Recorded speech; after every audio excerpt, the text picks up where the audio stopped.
কেউ যদি কাউকে কোনো মিথ্যা অপবাদ দেয়, যে কাজটা সে করেনি, যে অপবাদ দিবে সে মরণের আগ পর্যন্ত ওই অপবাদের কাজ নিজে না করা পর্যন্ত সে মরবে না।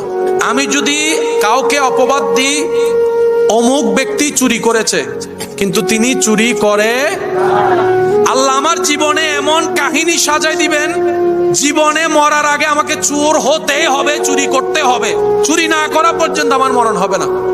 যদি সেই ব্যক্তিটা ধৈর্য ধরে আল্লাহর হুকুমের অপেক্ষা করে।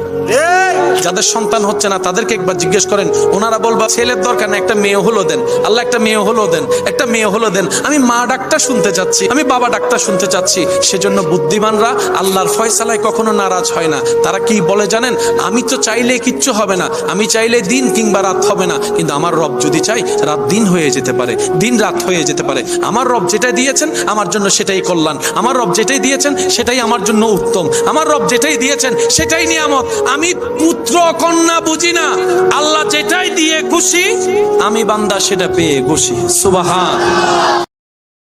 Download ShareChat.